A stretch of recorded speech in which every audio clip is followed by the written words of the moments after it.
तो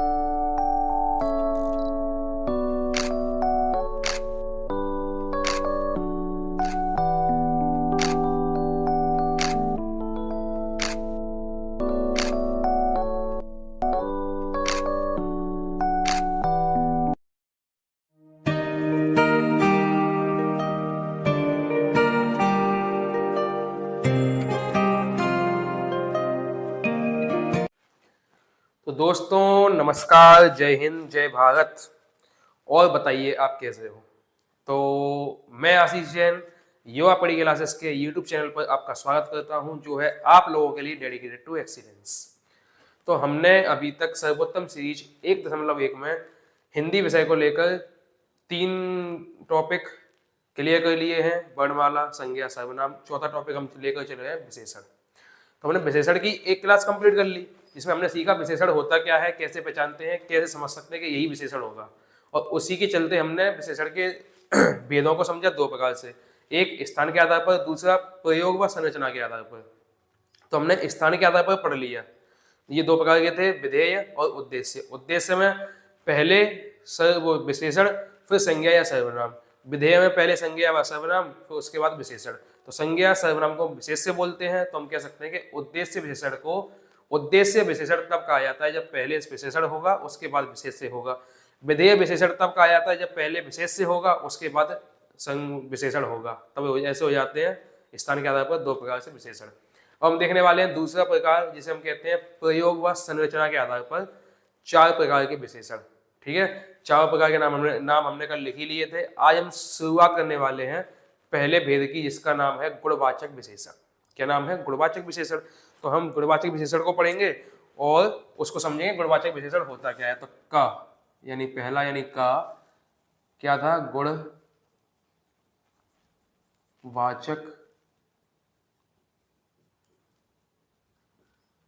विशेषण। गुणवाचक विशेषण। हम पहला भेद पढ़ेंगे गुणवाचक विशेषण। इसमें हमें समझना है कि गुणवाचक होता क्या है। देखो पहले तो गुण का अर्थ तो गुण होता है, मतलब किसी की अच्छाई, किसी की तारीफ, किसी के गुण होना किसी के अंदर। वाचक का मतलब होता है बताना, ठीक है, या बोध कराना। तो गुणों को बताने वाला, गुणों का बोध कराने वाला, गुणों का ज्ञान कराने वाला विशेषण कहलाता है गुणवाचक विशेषण। ठीक है, इसकी परिभाषा भी ऐसे ही होती है। कैसे होती है?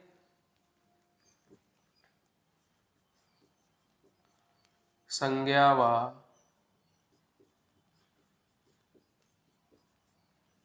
सर्वनाम के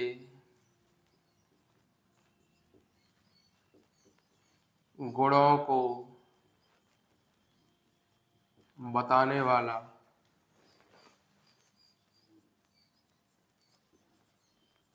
विशेषण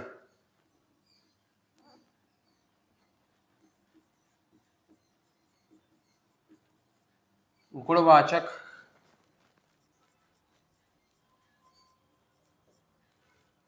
विशेषण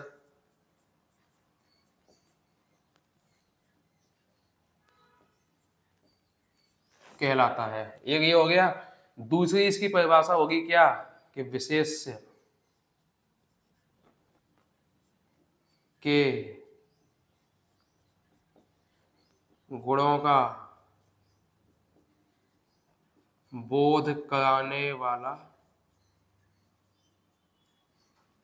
विशेषण। क्या?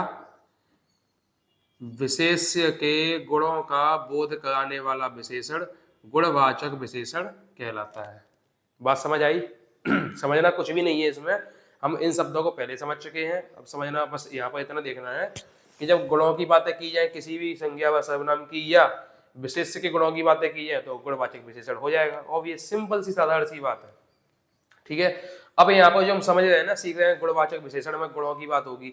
तो हमने पिछली क्लास में समझा था कि यहाँ पर विशेषण का अर्थ, विशेषता का अर्थ केवल यही नहीं समझना है कि किसी की अच्छाई या किसी की तारीफ या किसी के गुण का होना। केवल उन शब्दों को ही विशेषण नहीं कहा जाएगा। या अगर गुणवाचक विशेषण लिखा गया है तो इसका मतलब ये नहीं है कि केवल गुण ही गुण होंगे, अच्छे ही अच्छी बातें होंगी तो ही गुणवाचक होगा। गुणवाचक का मतलब ये भी कह देते हैं कि यहाँ पर बस गुण होना चाहिए, चाहे जैसा हो, चाहे नेगेटिव गुण हो, चाहे पॉजिटिव हो, नकारात्मक हो, चाहे सकारात्मक हो, बस गुण होना चाहिए कि हाँ इस व्यक्ति में, इस चीज में ये वाला गुण है, ये नकारात्मक गुण है, ये सकारात्मक गुण है। बस इन चीजों को जब हम पढ़ते हैं सीखते हैं तब हम कह सकते हैं कि गुणवाचक विशेषण है। ठीक है, अब इसका मतलब नाम से लग रहा है कि गुणवाचक विशेषण मतलब गुण ही गुण होना चाहिए, तो बिल्कुल ये मत समझना कि केवल गुण ही गुण होने चाहिए, कमियां भी होनी चाहिए, कमियों को भी गुण या विशेषण कहा जाएगा। ठीक है, तो साधारण सी बातों को समझ के चलना है और सीखना है गुणवाचक विशेषण। ठीक है, अब देखते हैं इनके भेद।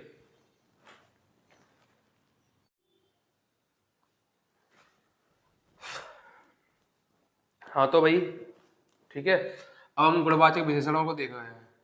गुणवाचक विशेषणों में हमें ये देखना है कि गुणवाचक विशेषण किस किस प्रकार से हो सकते हैं। तो गुणवाचक विशेषण के प्रकार समझने हैं, मतलब ऐसे गिने नहीं जाएंगे ना पूछे जाएंगे कितने प्रकार के होते हैं, ऐसे नहीं, हम सिर्फ उनको समझने की कोशिश कर रहे हैं ताकि कैटेगरी लिख लेंगे। बस ये समझ लो कि यहाँ हम जो लिखने वाले हैं कैटेगरी लिखने वाले हैं, कैटेगरी के सामने उनके जो कैटेगरी के अंदर जो शब्द आते हैं जिनको हम ऐसा कहते हैं वैसा कहते हैं वो सब चीजें हो जाएंगी। इनके प्रकार या भेद नहीं होते गुणवाचक विशेषण के, ये ध्यान रखना। तो कैटेगरी या वर्ग या सेक्शन जो भी कहना समझना चाहो वही समझ लो। तो पहले हम लिख लेंगे गुण,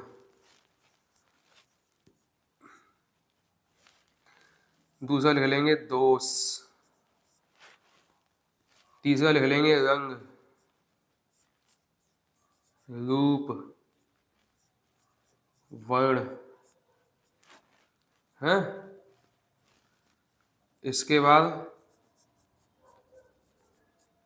आकार या आकृति, इसके बाद समय या काल, फिर लिखेंगे अवस्था,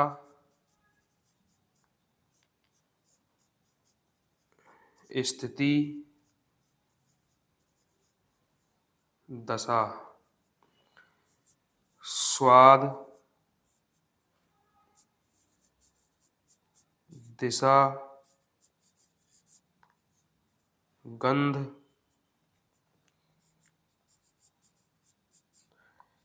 स्पर्श, ध्वनि। कितने हो गए ये? 5 6 7 8 9 10 11 हो गए। मोटा मोटी ऐसे ले ले रहे हैं हम, कैसे मोटा मोटी की? हाँ भाई, इस प्रकार से 11 तरह के गुणों को हम देख सकते हैं जिनको हम गुणवाचक विशेषणों में पढ़ सकते हैं। मोटा मोटी हो गए ये 11, और भी हो सकते हैं। ठीक है, तो और भी होने के लिए पढ़ते रहोगे सीखते जाओगे, लेकिन मोटा मोटी 11 हो गए। एक और देख लेंगे अभी कोई और फिर आगे बढ़ जाएंगे। ठीक है, अब जब एक और देखेंगे तो क्या, जैसे ये गुण हो गया, दोष हो गया, रंग रूप वर्ण हो गया, आकार आकृति हो गया, समय काल अवस्था स्थिति दशा स्वाद गंध स्पर्श ध्वनि दिशा, और क्या रह गया?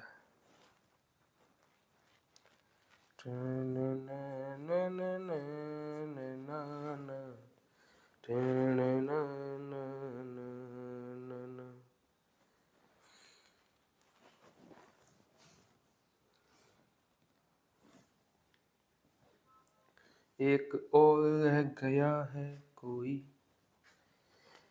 एक और स्थान रह गया, स्थान स्थान। चलो अभी देख लेंगे, जैसे जगह मिलेगी वैसे लिख देंगे। गुण में देख लो, गुण में देखो कैसे कैसे गुण हो सकते हैं किसी इंसान के।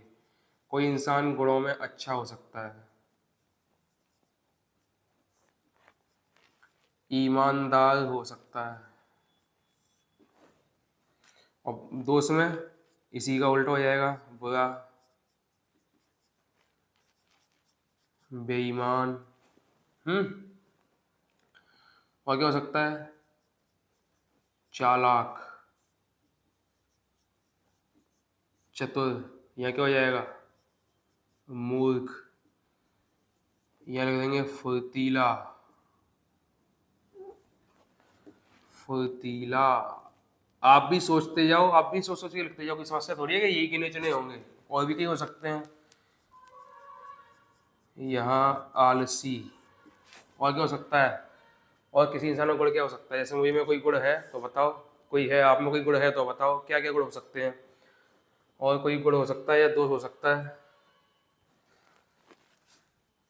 ये सच्चा इंसान है भाई, सत्यवादी, सच्चा। ये झूठा, ये मक्कार, और क्या हो सकता है?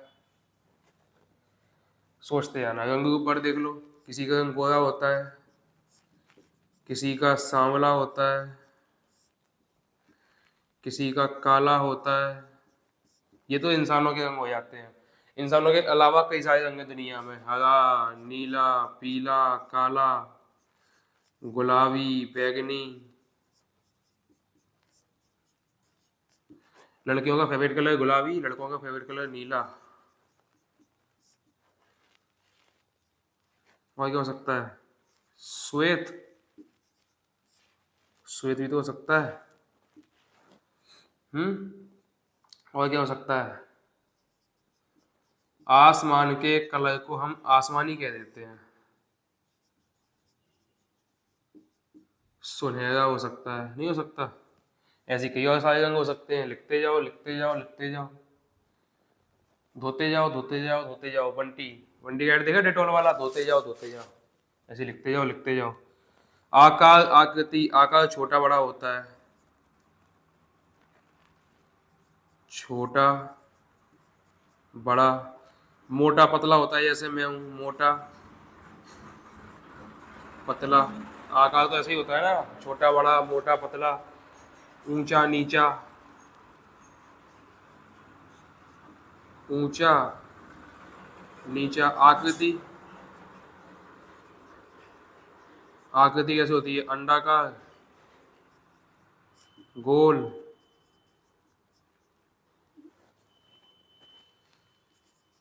आयताकार, समतल,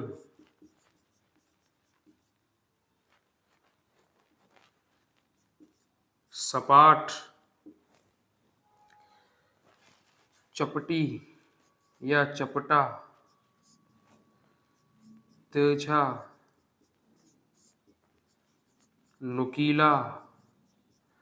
इनमें आ ई ए वाली मात्राओं का उपयोग आप संज्ञा के हिसाब से करेंगे, वो मैं सिखा दूंगा, समझा दूंगा कैसे।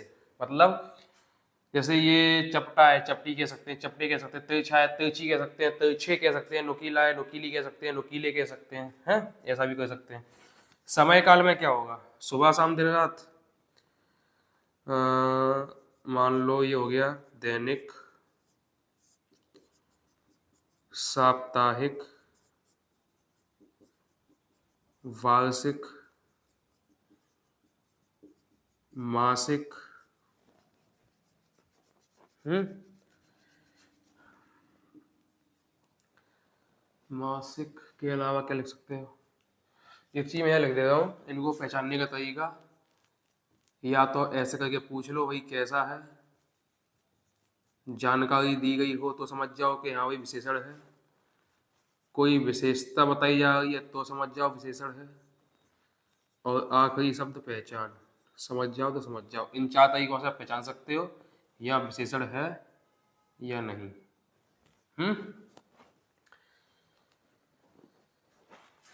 प्राचीन, नवीन,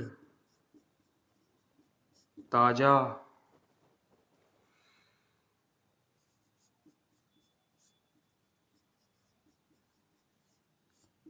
प्रातःकालीन। और क्या कर सकते हैं? और क्या कर सकते हैं भाया? नया पुराना। हमारे यहाँ पे एक दुकान है हलवाई की। वहाँ का जो दुकान में बैठता है ना, उसको बोलते हैं पुराने। बताओ, उसका नाम है पुराने। उसका नाम है पुराने। एक दुकानदार है, मतलब दुकानदार एक नहीं, तीन चार भाई हैं, उनको बोलते हैं सयाने। उन भाइयों को क्या बोलते हैं? सयाने। सोचो, ऐसे भी नाम हो जाते हैं। उनको सयाने कहते हैं, इसको पुराने कहते हैं। और भी जो भी ठीक लगे, जो समझ में आ जाए, जो ध्यान आ जाए, लिखते जाने की समस्या थोड़ी। बस समय को निर्देशित करना चाहिए, समय को दर्शाना चाहिए उन शब्दों से, बस इतना ध्यान रखना है।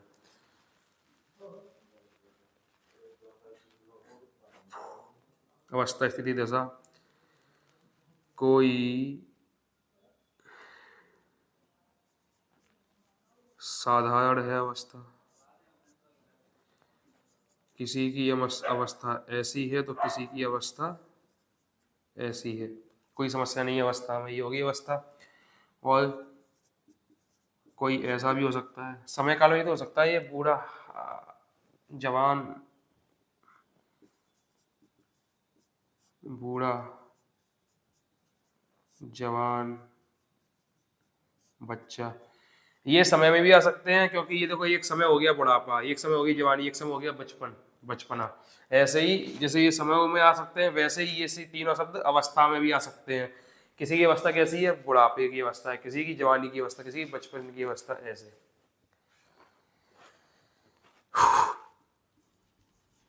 गीला सूखा कह लो, सड़ा गला कह लो, बीमार स्वस्थ कह लो,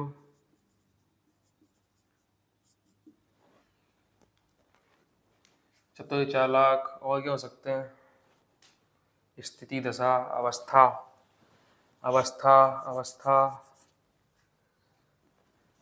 लंगड़ा होना भी तो अवस्था है, उसकी अवस्था, उसकी स्थिति कैसी है कि वो लंगड़ा है। बहरा, काना, लूला, विकलांग, ये सारे शब्द कह सकते हैं उनको कि ये अवस्थाएं हैं, दिशाएं हैं, स्थितियां हैं। ठीक है, किसी भी व्यक्ति की, किसी भी वस्तु की भी हो सकती है वो स्थिति, जैसे ये वस्तुओं की तो स्थिति है। और साधारण से असाधारण भी हो सकती है स्थिति है। स्वाद में देख लो, स्वाद में मीठा, नमकीन,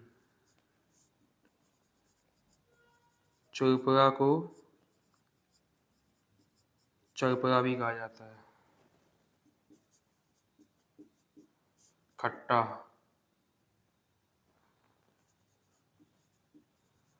कड़वा, कसैला को कसायला भी कहा जाता है। और जो भी याद आ जाए लिख देना, कोई समस्या वाली बात है ही नहीं।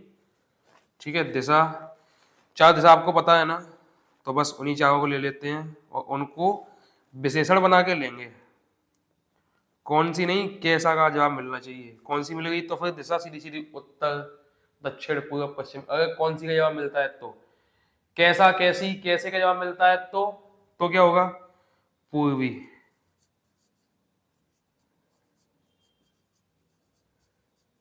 पश्चिमी, उत्तरी, दक्षिणी,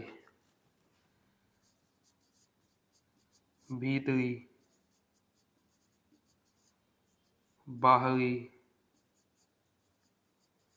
ऊपरी, निचली, दाहिनी, बाहिनी।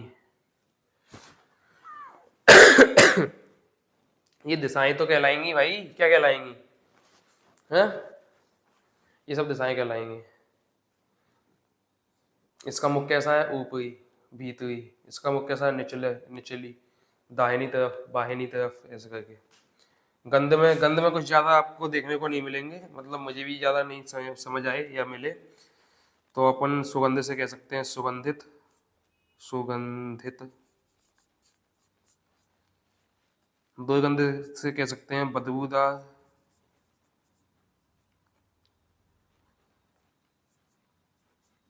बदबूदार। एक सुगंध हो जाती है सुवासित,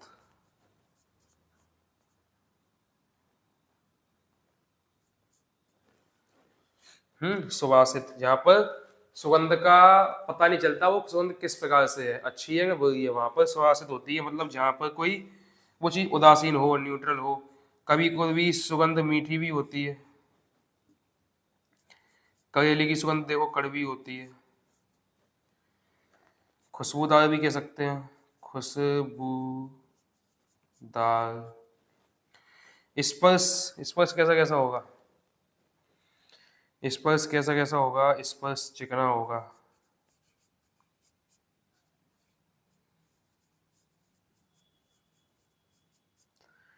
खुरदरा होगा,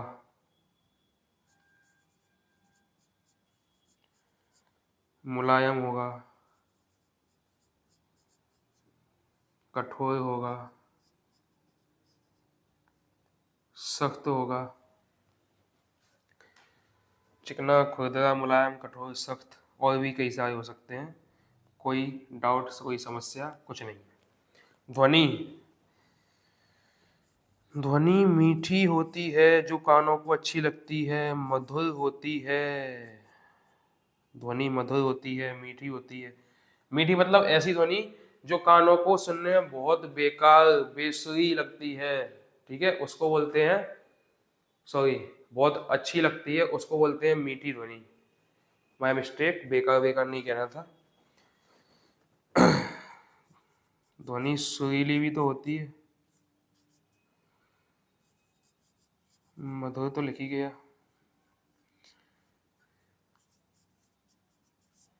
बुरी होती है मतलब बेसुरी कह सकते हो उसको। कर्कश, और कर्कश ध्वनि किसकी होती है अधिकतर? कौए की, ठीक है। और ऐसे कोई भी याद आए, ठीक लगे, उसको लिख सकते हो, कोई समस्या वाली बात नहीं है। ऐसा नहीं है कि आशीष सर ने जो लिखवाया वही फिक्स होगा, या जो नहीं लिखवाया वो होगा ही नहीं। बहुत कुछ हो सकते हैं, कोई समस्या वाली बात नहीं है, ठीक है। ये तो भाई किसी भी व्यक्ति की, किसी इंसान की, पशुओं की, जानवर की, पक्षियों की, किसी वस्तु की, कैसी उसी उन मतलब सभी प्रकार की संज्ञा और सर्वनाम के गुण, दोष, अच्छाई, बुराई, जानकारी, पहचान आदि आदि की बातें हैं, ठीक है। एक और बचा था आपके लिए बचा था एक और, जो वो बचा था स्थान। स्थान किस प्रकार से हो सकते हैं? स्थान इस प्रकार से भी हो सकते हैं कि जगह के नाम से भी स्थान हो सकते हैं। जैसे भारत एक जगह है, भारतीय हो जाएगा। नेपाल एक जगह है, नेपाली हो जाएगा। लखनऊ एक जगह है, लखनवी हो जाएगा। राजस्थान एक जगह है, राजस्थानी हो जाएगा। बिहार एक जगह है, बिहारी हो जाएगा। भोपाल एक जगह है, भोपाली हो जाएगा, है ना। इस प्रकार से स्थान के नामों को लेकर हम स्थान में विशेषण को रख सकते हैं, ठीक है। हम स्थान के नामों से विशेषण तैयार करके उनको भी यहाँ पर रख सकते हैं, लिख सकते हैं। जैसे मान लो कोई गांव में रहने वाला व्यक्ति है तो उसे ग्रामीण कहा जाता है। कोई शहर में रहने वाला है तो शहरी कहा जाता है। ऐसे कहते नहीं कहते हैं? ऐसे ही जब स्थानों के नाम से अपन किसी व्यक्ति को, किसी सामान को बुलाने लग जाए तो वो चीज़ें विशेषण कहलाती हैं, वो शब्द विशेषण कहलाते हैं, ठीक है। इस प्रकार से आप समझ सकते हो। तो ये बात होती है गुणवाचक विशेषण की, जो इस तरह से पूरा होता है। किसकी बात होती है? गुणवाचक विशेषण की, जो इस तरह से होता है पूरा। इन शब्दों का इस्तेमाल करके हम गुणवाचक विशेषणों को पढ़ सकते हैं, समझ सकते हैं और सीख सकते हैं, ठीक है। अब ये जो मैंने इतने सारे शब्द लिखा दिए, ये शब्द आपके सभी काम के हैं। इनके अलावा इनको आप याद भी कर सकते हो, समझ भी सकते हो। 2-4 बार पढ़ने से अपने आप याद हो भी जाएंगे ये, ठीक है। अब इनके अलावा आप अपने मन से कई सारे शब्द बना सकते हो, लिख सकते हो, कोई समस्या वाली बात नहीं है। बस किसी भी शब्द को विशेषण कहने से पहले, विशेषण समझने से पहले एक प्रश्न पूछ लेना उससे। किससे? जिस चीज के लिए उस विशेषण का इस्तेमाल किया गया है, जिस चीज के लिए उस विशेषण का इस्तेमाल किया गया है, ठीक है। जैसे ये हाथ, अब हाथ, ये जो हथेली है ना, ये हथेली किसी की बड़ी होती है, किसी की छोटी होती है। तो अगर आप हथेली के लिए कोई भी विशेषण लोगे तो क्या लोगे? छोटी या बड़ी। अब ये छोटी या बड़ी की पता करना है ना कि विशेषण है या नहीं, तो इस हथेली से पूछना, मतलब हथेली शब्द से पूछा जाएगा हथेली कैसी है, ठीक है, कि हथेली कैसी है। अब इसका जो जवाब मिलेगा, हथेली ऐसी है, वैसी है, मोटी है, पतली है, लंबी है, चौड़ी है, ऊंची है, नीची है, बड़ी है, छोटी है, जो भी जवाब मिलेंगे वो सारे के सारे जवाब विशेषण कहलाएंगे। बात समझ आ गई? तो हम किसी भी संज्ञा को रख के फिर पूछेंगे, फिर बात करेंगे भाई विशेषण क्या होगा इसके लिए। तो उस संज्ञा को बोलकर कैसा, कैसी, कैसे शब्द को जोड़ना है, और जैसे ही जुड़ेगा और फिर उस जोड़ने के बाद जो जवाब मिलेगा उसे ही कह पाओगे आप विशेषण, ठीक है। इस प्रकार से इतने विशेषण तो हो गए। अब इन विशेषण में कुछ थोड़ी सी जानकारी और लिख लेते हैं, थोड़ी सी बातें जो हमारे काम की हैं, काम की हैं। हमने परिभाषा को मिटाया, परिभाषा को मिटाकर यहाँ लिखी जाएगी इससे संबंधित कुछ बातें जो काम की हैं। ठीक है, पहला पॉइंट द्रष्टव्य, और द्रष्टव्य बोलते हैं हम सा शब्द को। किसको? सा शब्द को। तो इसे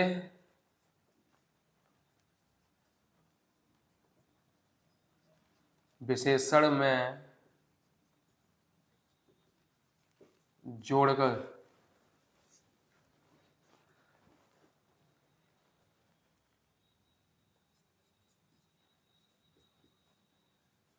विशेष्य की विशेषता को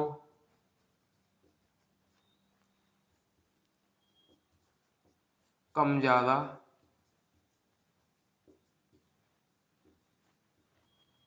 कर सकते हैं। ये लो साहब, द्रष्टव्य नाम का एक शब्द है, शब्दावली है विशेषण के लिए, इसको आप याद रखना। ये प्रश्न मतलब इसके चांस बहुत कम बनते हैं परीक्षा में पूछने के लिए, लेकिन थोड़ा सा है, समझ के चलो। अब थोड़ा सा ये है कि द्रष्टव्य जो होता है शब्द, वो द्रष्टव्य किसको कहते हैं? सा शब्द को। सा शब्द को द्रष्टव्य कहते हैं। अब होता क्या है, इसका काम क्या होता है, इसको यानी इस सा शब्द को विशेषण में जोड़कर विशेष्य की विशेषता को कम या ज्यादा कर सकते हैं। ठीक है, समझो कैसे, समझना है ना कैसे। सा शब्द लिया, विशेषण में जोड़ा। विशेषण कौन सा? मतलब ये विशेषण हुआ, ये विशेषण हुआ, ये विशेषण हुआ, ये विशेषण हुआ, मतलब कि जितने भी हैं सब विशेषण हुए। इनमें से किसी भी विशेषण में जोड़कर विशेष्य की विशेषता, विशेष्य मतलब ये विशेषण का उपयोग जिस विशेष्य के लिए किया गया है उसकी विशेषता को कम ज्यादा कर सकते हैं। ठीक है, कैसे समझो।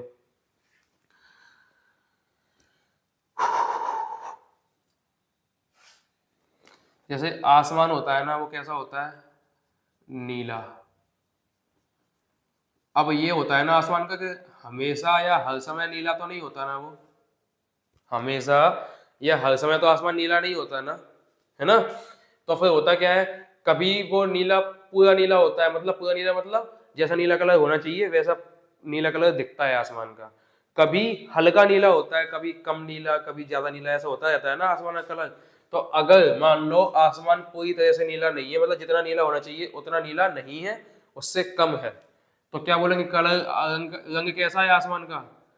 नीला सा रंग है उसका, नीला सा रंग है। मतलब क्या कहेंगे, मतलब थोड़ा बहुत कम करके तो बताया जा रहा है नीला सा शब्द में। जैसे मान लो, और नींबू, नींबू कैसा होता है? खट्टा होता है। अब इसी नींबू शब्द में हम सा जोड़ दें, खट्टा सा नींबू। एक खट्टा सा नींबू दे दो, खट्टा सा। अब अगर ऐसा बोल रहे ना एक खट्टा सा नींबू दे दो, तो मतलब क्या कहना चाह रहे हैं कि उसमें खटास ज्यादा हो। क्या चाहिए हो? खटास ज्यादा हो, तो वो खट्टा सा लगेगा। अब खट्टा सा नींबू दे दो मतलब क्या कहना चाह रहे हैं हम कि नींबू में खटास ज्यादा हो। कैसी हो? ज्यादा हो। और यहाँ कैसा कैसा है? ये कम है।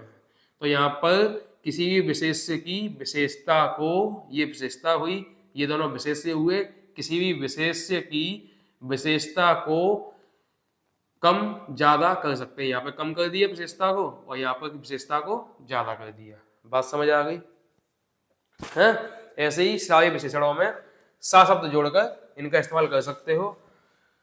साधारण सा दिखता है वो, कोई इंसान है वो है तो बहुत अमीर, कोई इंसान है वो है तो बहुत अमीर, बहुत पैसा है, सब कुछ है, लेकिन रहता वो साधारण सा है, सीधा साधा सा, सिंपल सा। उसे कोई शौक ही नहीं इतना ज्यादा कुछ पहनने ओढ़ने का, साधारण सा दिखता है। तो साधारण सा दिखता है, इसका मतलब क्या हो रहा है कि साधारण सा शब्द को थोड़ा और कम करके बताया जा रहा है ना। बात समझ आ गई। तो जब भी सा शब्द को जोड़ा जाएगा तभी समझ जाना है कि विशेषण में विशेषता को कम या ज्यादा किया जा रहा है। ठीक है, तो द्रष्टव्य शब्द का उपयोग क्या होना है, वो ये होना है, ये विशेषता वो सही परिभाषा है, यही उसका उपयोग है। बस आपको इनका इस्तेमाल करते हुए आगे बढ़ना है और कुछ भी नहीं समझना सीखना, बस इतना होता है गुणवाचक विशेषण। ये देखने को कम मिलता है परीक्षाओं में, लेकिन जितना भी है आपको साथ लेके चलना है।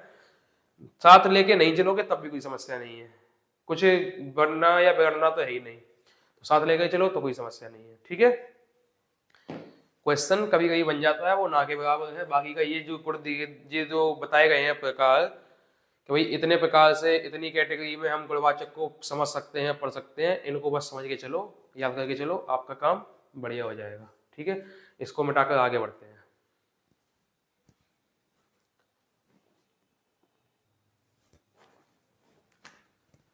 तो फिर ये हमारा हुआ दूसरे प्रकार का विशेषण। ठीक है, संरचना व प्रयोग के आधार पर विशेषण नंबर 2 ख संख्यावाचक विशेषण। संख्या शब्द से समझ में आया कि संख्याओं की बात चलेगी, वाचक मतलब बताने वाला, संख्याओं को बताने वाला विशेषण संख्यावाचक विशेषण कहलाएगा। इसमें काम क्या होता है, यहाँ विशेष्य की संख्या का बोध कराने वाले शब्दों को संख्यावाचक विशेषण कहते हैं। बात समझ आ गई। जब जब कोई शब्द संख्या को बताएगा वही शब्द कहलाएगा विशेषण। ठीक है, किसका विशेषण, किसी भी विशेष्य का विशेषण। ठीक है, विशेष्य मतलब संज्ञा व सर्वनाम। या दूसरी बात, संख्याओं को ही संख्यावाचक विशेषण कहते हैं, संख्याओं को ही संख्यावाचक विशेषण कहते हैं। अब संख्या कैसे भी हो सकती है ना, कैसे भी हो सकती हैं, 1, 10, 1000, लाख, मन, मीटर, शेर, लीटर, ढाई, कोस,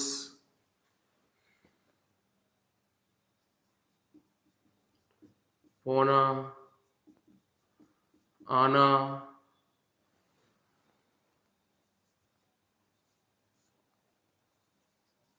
अठन्नी, और ऐसे ही कई सारे शब्द क्या कहलाएंगे, क्या कहलाएंगे, संख्यावाचक। देखो सभी में, इसमें संख्या 10 में भी गिनती है तो संख्या, 1000 में गिनती है, लाख में गिनती है। मन क्या होता है, मन बोलते हैं 40 किलो के इकट्ठे वजन को, 40 किलो के इकट्ठे वजन को मन बोला जाता है, 40 किलो का एक मन होता है।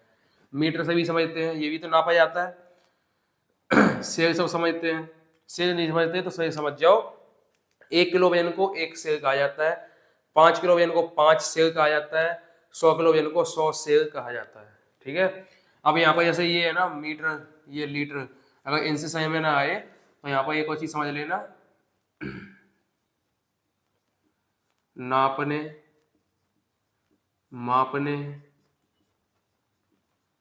तौलने वाली इकाइयों को भी विशेषण या संख्यावाचक विशेषण कहा जाता है। ठीक है, नापने, मापने, तौलने वाली इकाइयों को। ढाई सब समझते हैं, कोस, जब 3 किलोमीटर जब इकट्ठा गिना जाता है तो 3 किलोमीटर को 1 कोस बोला जाता है। ध्यान रखो, इस प्रकार के शब्दों को हम यहाँ पर समझ सकते हैं। संख्यावाचक विशेषण 2 प्रकार से होते हैं, एक निश्चित वाचक, एक अनिश्चित वाचक। ठीक है, इसके भेद होते हैं 2 प्रकार से, एक निश्चित वाचक संख्यावाचक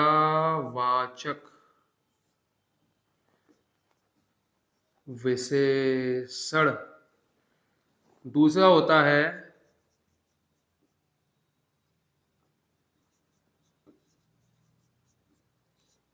अनिश्चित वाचक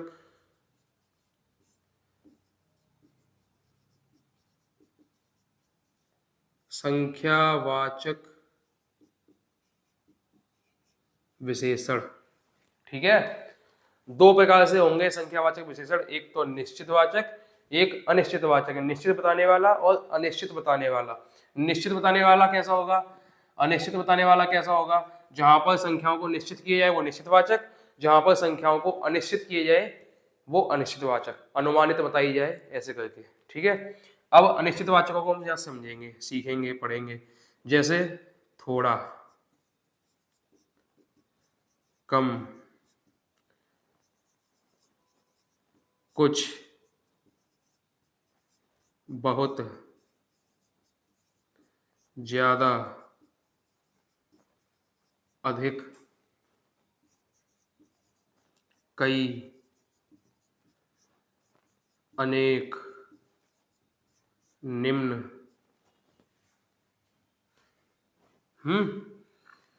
और क्या हो सकता है? हाय हाय।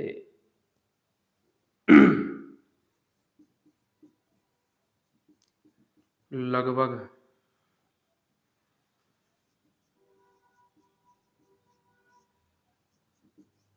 अनगिनत,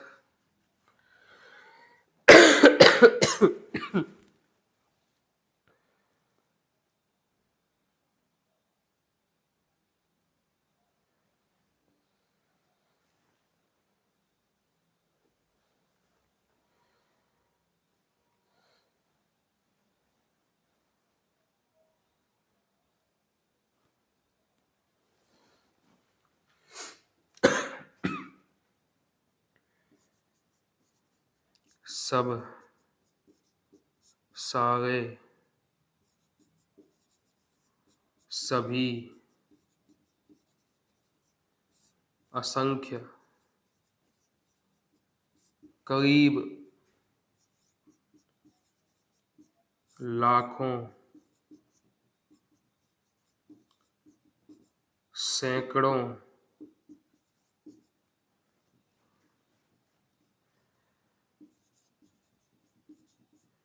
हजारों, दर्जनों, अरबों, और ऐसे ही। मतलब अब देखो इन शब्दों को, देखो पहले समझो। अनिश्चित संख्यावाचक विशेषण में ऐसे शब्दों को लिया जाता है जहां पर संख्या अनुमानित हो। संख्या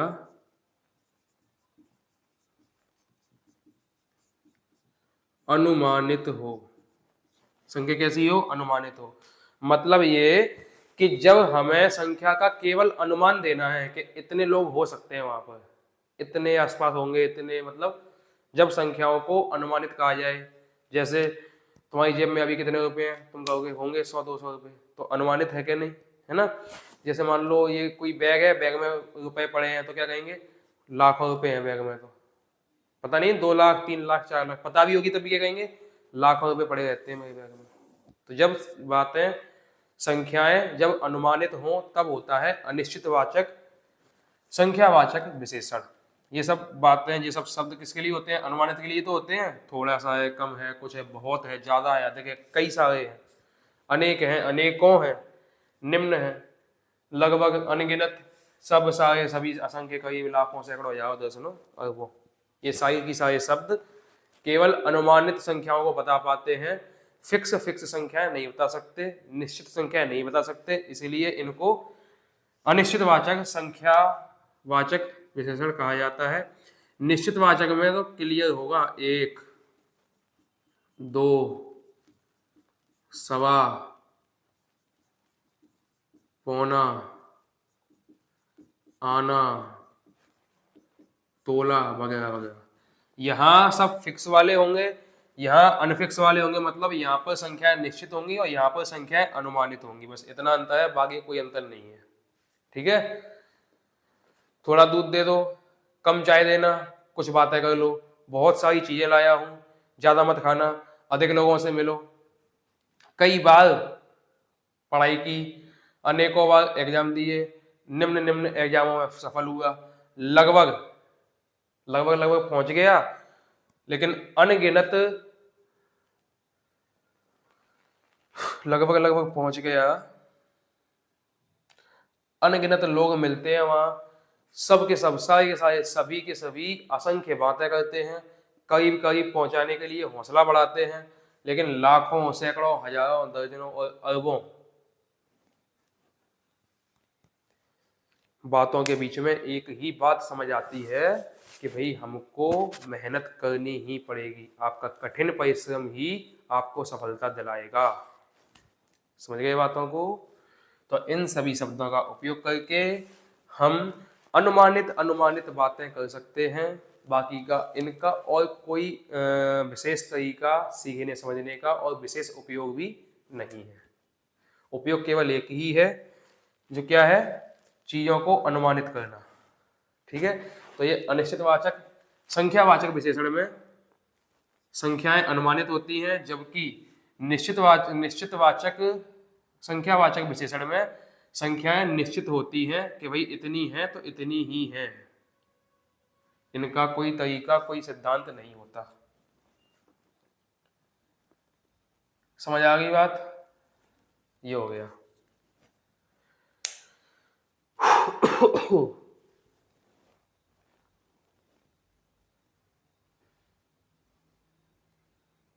हो गया संख्यावाचक का। दो भेद हो गए संख्यावाचक के। भाई ये भेदों को याद रखना, भेद पूछे जाते हैं कि भाई भेद कितने प्रकार से होते हैं, भेद दो प्रकार से होते हैं, भेदों की संख्या कितनी है, भेदों की संख्या ऐसे ऐसे है, इतनी इतनी है।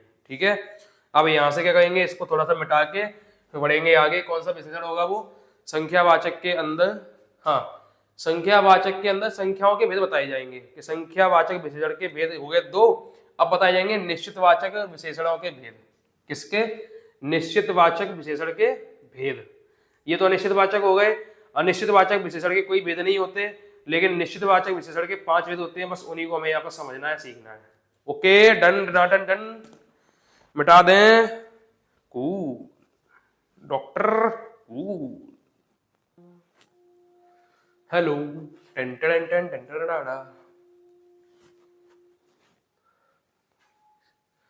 अब भाई हमें यहां समझना है निश्चितवाचक संख्यावाचक विशेषणों को। निश्चित संख्यावाचक विशेषण में क्या देखने को मिलता है कि जहां सटीक व निश्चित संख्या बताई जाती हैं, वहां निश्चित संख्यावाचक विशेषण होता है। उदाहरण के तौर पर हम समझ लेते हैं कि निश्चित संख्यावाचक विशेषण कैसे होंगे। तो जहां पर निश्चित संख्या हो, जैसे 11, जैसे 55, जैसे 99, जैसे 1.25, जैसे पसेरी, जैसे मीटर, जैसे लीटर, जैसे कोस, जैसे आना, जैसे अठन्नी आदि। ठीक है, अब सुनो, निश्चित संख्यावाचक विशेषणों में हम सटीक निश्चित संख्या जानते हैं, उन्हीं को निश्चितवाचक कहेंगे। उदाहरण के तौर पर 11 निश्चित होता है। 55 ऐसा तो नहीं कि अंदाजा हो 55 कि 55 थोड़ा 50 से थोड़ा ज्यादा, 49 से थोड़ा कम होता है, इसी को 55 बोलते हैं, नहीं ना। 55 एक निश्चित संख्या है। 99, 1.25 पसेरी किसको बोलते हैं? जब हम 1 किलो 1 किलो 1 किलो 1 किलो और 1 किलो मतलब 5 और 1 किलो जोड़ लेते हैं, यानी 5 किलो को 1 पसेरी बोला जाता है। ठीक है, 10 किलो को 2 पसेरी बोला जाता है। तो ये 5 किलो का वजन होता है, जिसे पसेरी बोलते हैं। मीटर लीटर सभी जानते हैं। कोस, 3 किलोमीटर को 1 कोस बोला जाता है। आना सभी जानते हैं। आना पुराने समय में रुपए चलते थे, उनको आना बोलते थे। 1 आना, 2 आना, 3 आना, ऐसे करके। उसी आना से बन गया चवन्नी, उसी आना से बन गया अठन्नी।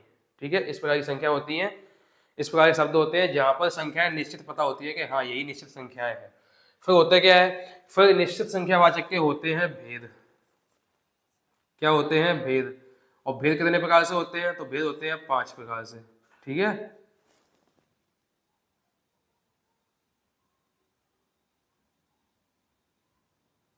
अब ये 5 भेद कौन कौन से होंगे वो समझ लो।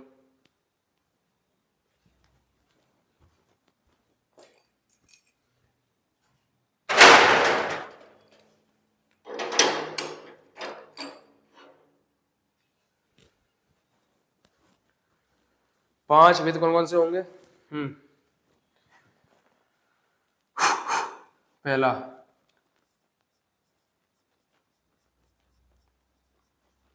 गणनावाचक संख्यावाचक विशेषण। दूसरा,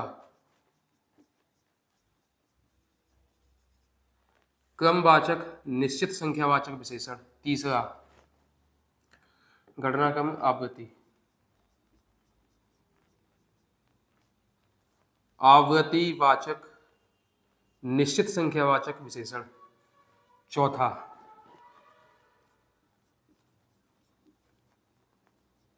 समुदाय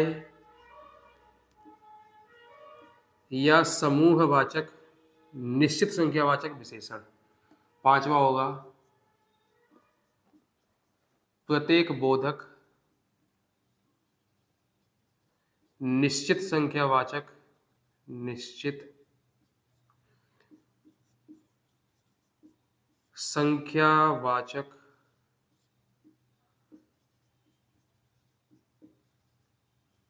विशेषण। ये होते हैं साहब। इस प्रकार से 1 2 3 4 5 निश्चित वाले विशेषण बन जाते हैं।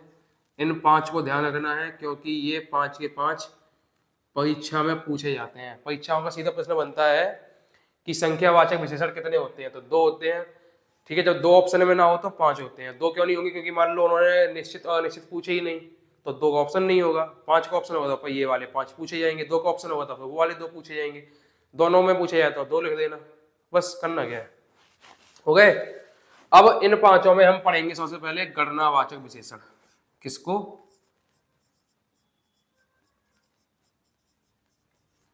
गणनावाचक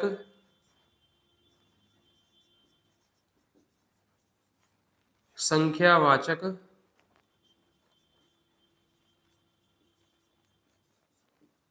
विशेषण। गणना का अर्थ क्या होता है? गणना का अर्थ होता है गिनती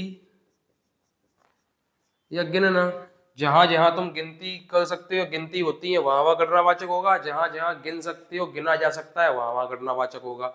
अब गिनाने के लिए क्या क्या गिन सकते हैं, किस प्रकार के शब्दों को ले सकते हैं जिन्हें गिना जा सके? जैसे 18,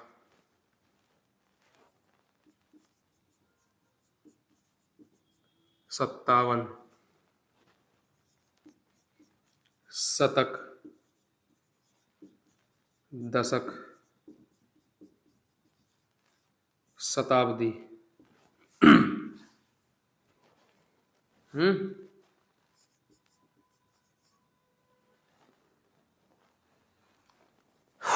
शताब्दी। और क्या कह सकते हो?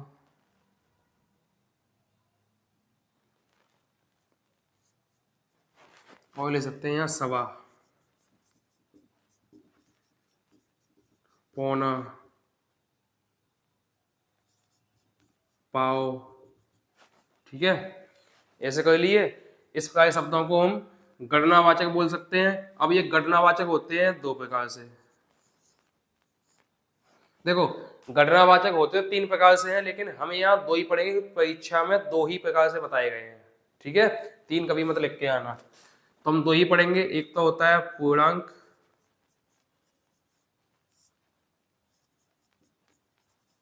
बोधक, दूसरा होता है अपूर्णांक बोधक। बस इनको बोलते हैं गणनावाचक। पूर्णांक बोधक में कैसा होगा? जहां अंकों को पूर्ण बोला जाए। पूर्ण मतलब पूर्णांक में से पूर्ण को अलग करो, अंक को अलग करो, तो संधि बनती है पूर्ण धन अंक, टोटल मिलाकर पूर्णांक। जब अंकों को पूर्ण लिखा जाए, पूर्ण बताया जाए, तब होगा पूर्णांक। जब अंकों को पूर्ण न बताकर अपूर्ण बताया जाए, अधूरा बताया जाए, तब होगा अपूर्णांक।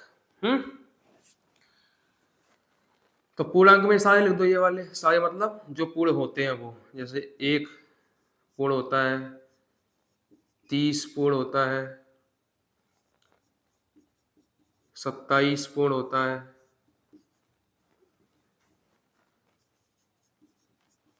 400 पूर्ण होता है, और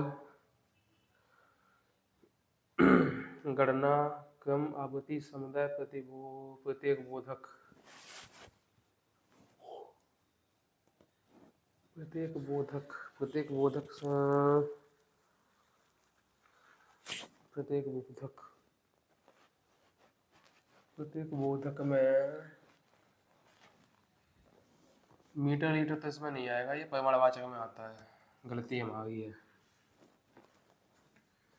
बाकी तो सही, सब सही चल रहा है ना, कुछ भी मतलब गलत नहीं है, लिख सकते हो ना। अपूर्णांक में देखो, सवा लिख सकते हो, पौना लिख सकते हो, पाव लिख सकते हो, ढाई लिख सकते हो, आना लिख सकते हो, अठन्नी लिख सकते हो, और चवन्नी लिख सकते हो, है ना, साढ़े लिख सकते हो।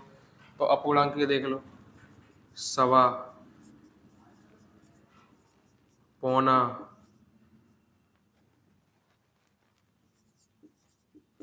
डेढ़, ढाई, पाव।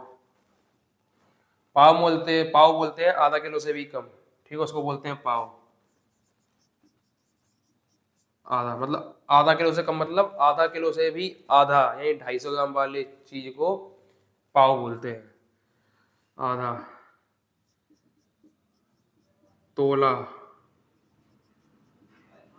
आना, अठन्नी, चवन्नी,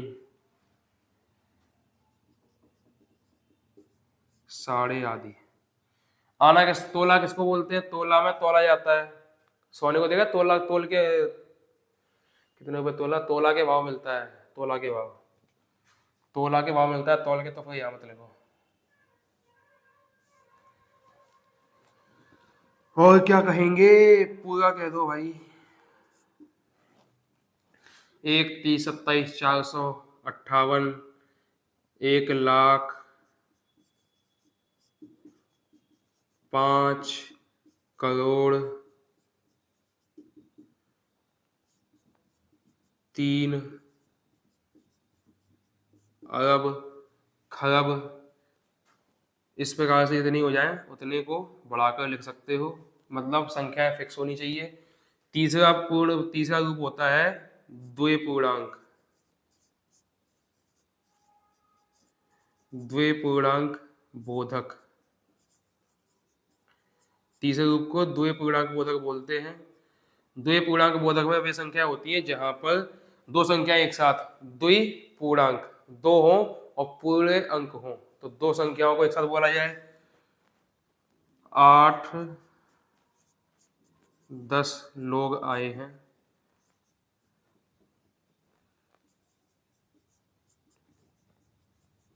4-5 गिलास दे दो,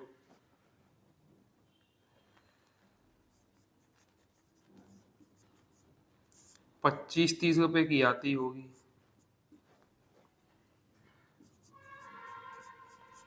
100-200 रुपए बहुत है तुम्हारे किराए खर्चे के लिए। इस प्रकार से जो जो शब्दों को तुम कह सकते हो, दो दो अंकों को एक साथ बोलकर उन्हें बोलते हैं द्विपूर्णांक बोधक। ये भी आते हैं गणनावाचक संख्यावाचक विशेषण में। गणनावाचक संख्यावाचक विशेषण इस प्रकार से होते हैं जहाँ पर संख्याओं को गिना जाता है। इसमें ये संख्या गणनावाचक विशेषण दो प्रकार से होते हैं, पूर्णांक बोधक, अपूर्णांक बोधक। पूर्णांक बोधक में पूर्ण पूर्ण संख्याएं बोली जाती हैं, अपूर्णांक में संख्याएं न बोलकर उनको अपूर्ण तरीके से बोला जाता है, जैसे ये सब लिखे हुए हैं। फिर ठीक है, तीसरा रूप होता है द्विपूर्णांक बोधक। यहाँ पर दो दो संख्याएं इकट्ठी बोली जा सकती हैं, तब इनको द्विपूर्णांक बोधक कहते हैं। इस प्रकार से गणनावाचक संख्यावाचक विशेषण समझ आ जाना चाहिए और सीख लेना चाहिए। कोई समस्या नहीं है, कोई समस्या होती है, डाउट बनता है, कोई भी बात होती है, संकट, समस्या, परेशानी कुछ भी हो, सबका समाधान कमेंट बॉक्स में जाकर ही मिलेगा। कमेंट बॉक्स में जाकर लिखो कि ये समस्या है, ये चीज़ समझ में नहीं आई, ये कैसे हो गया, ये कैसे नहीं हुआ। जब वो कमेंट में देख लूंगा, पढ़ लूंगा, तब उसका समाधान बता पाऊंगा और आपको हल दे पाऊंगा। ठीक है, तो ये हो जाता है गणनावाचक संख्यावाचक विशेषण। गणनावाचक संख्यावाचक विशेषण के बाद हम पढ़ेंगे यहाँ क्रमवाचक। क्रमवाचक विशेषण को पढ़ेंगे जहां पर क्रम की बात होती है, पहला, दूसरा, तीसरा, ऐसे करके। गणनावाचक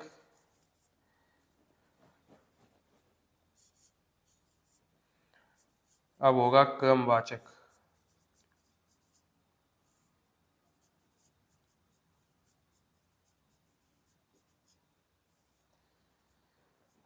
संख्यावाचक विशेषण। इसमें हमको क्या सीखना है?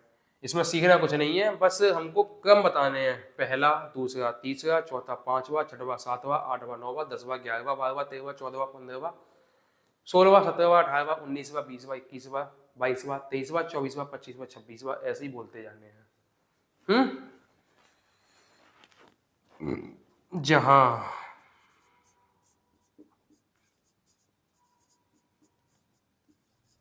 विशेष्य को क्रम के अनुसार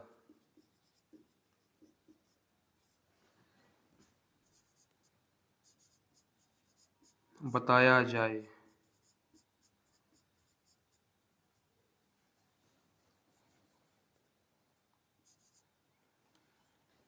जब लिख लो, जब विशेष्य को क्रम के अनुसार बताया जाए तो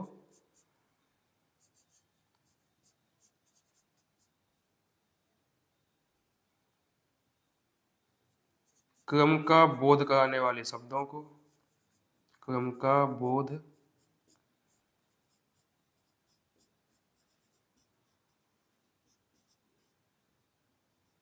कराने वाले शब्दों को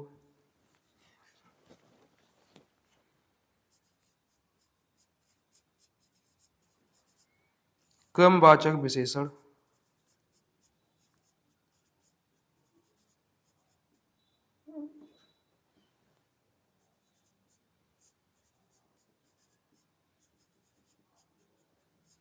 कहा जाता है। क्लियर है? उदाहरण भी देखोगे भाई। उदाहरण पहला,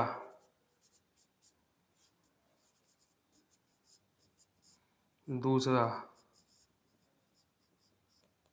तीसरा, चौथा,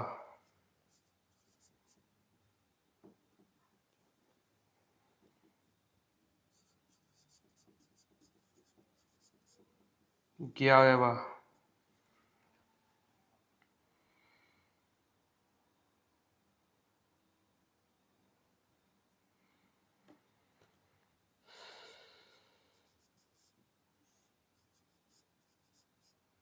25वां।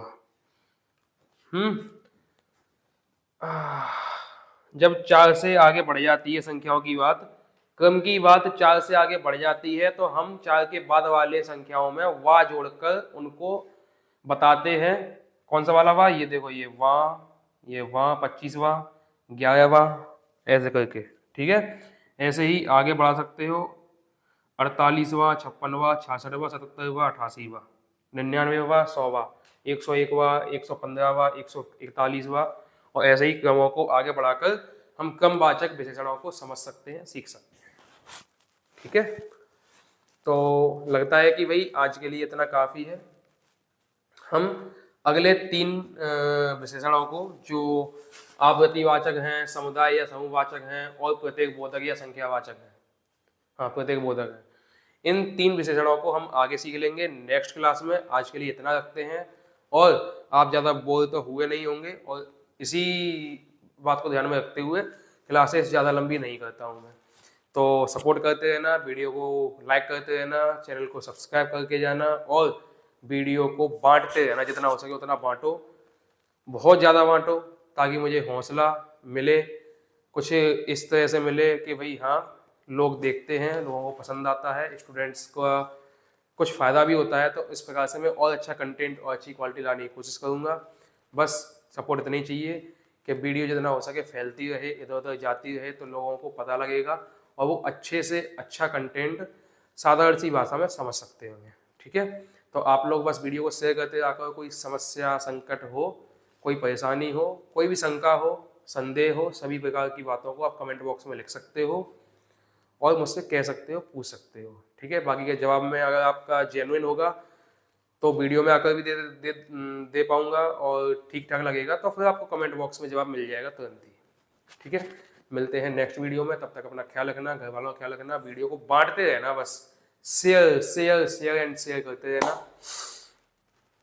ठीक है, फिर चलते हैं, मिलेंगे अगली वीडियो में। तब तक के लिए नमस्कार, जय हिंद, जय भारत।